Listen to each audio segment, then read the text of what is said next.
This is LSAT PrepTest 132, Section 1, Passage 1 about lichenometry, using lichen growth on rocks to date past earthquakes. It's a pretty low difficulty passage. It's a science passage. The author is making a simple case. Here's a new method, and here's why it's better than the old one. The main point in one sentence would be something like, lichenometry is a more accurate way to date recent earthquakes than radiocarbon dating. And the most important paragraph here is paragraph 3. That's where the author starts making their argument. But we're going to walk through the whole thing from the top. Paragraph 1 is setup. It explains how scientists currently study old earthquakes. They'll dig trenches, find shifted sediments, use radiocarbon dating to figure out when the ground moved. Now, you don't need to memorize any of this. Your only job here is to put the existing method on the table so that you can knock it down later. Read here at a pretty normal speed and then just move on. If you spent a lot of time here trying to figure out how carbon-14 decay works, you gave it more time than it needs. Now, paragraph 2 introduces the replacement. Bull and Brandon come up with lichenometry. And here's the idea, basically. Earthquakes knock rocks loose in mountain ranges. Then lichen, which is a combination of fungus and algae, moves onto the rock surfaces. And then it grows outward at a steady rate. So if you measure how big the lichen is, you can work backward to figure out when the rock was exposed. And if a whole bunch of rock falls across a wide area happened at the same time, that tells you there was a major earthquake.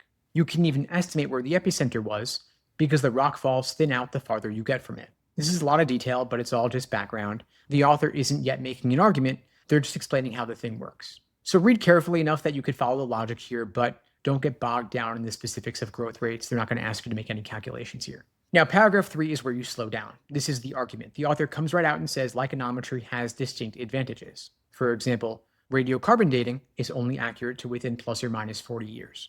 Lichenometry can date an earthquake to within 10 years. That's a huge gap here. But there's also a second issue with radiocarbon dating as well. Carbon-14 levels in the atmosphere have bounced around over the last 300 years. That makes radiocarbon dating unreliable for anything recent. And so for the exact time window you'd want the most accurate data for the last few centuries, the old method doesn't work. Then, right at the end of the passage, the author walks back their enthusiasm just a little bit. Lichenometry needs careful site selection. You've got to calibrate the lichen growth rates accurately. And it works best for earthquakes in the last 500 years. And environmental factors like shade, snow, and wind can mess with how fast lichen grows, so you've got to account for that. Now, the scientist here is not doubting things, they're just being responsible. Now, the key move here is the accuracy comparison in paragraph 3, 10 years versus 40 years. That's the difference, the hardest question to circle back to.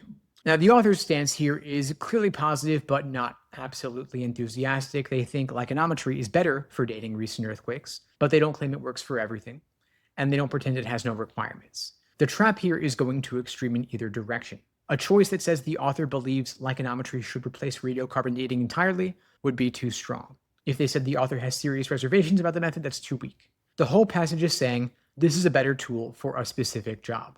Now, the structure of this passage, I would say, is old method, new method, and then why the new method beats the old. And you've seen this in many other passages as well. Don't let the vocabulary trip you up here. Now, before you hit the questions, you want to check yourself on 3 things. First, why does the author spend an entire paragraph on radiocarbon dating before lichenometry even shows up? Second, what 2 specific weaknesses does the author use to make lichenometry look better than radiocarbon dating? And third, what does the author say has to be true for lichenometry to give you reliable results?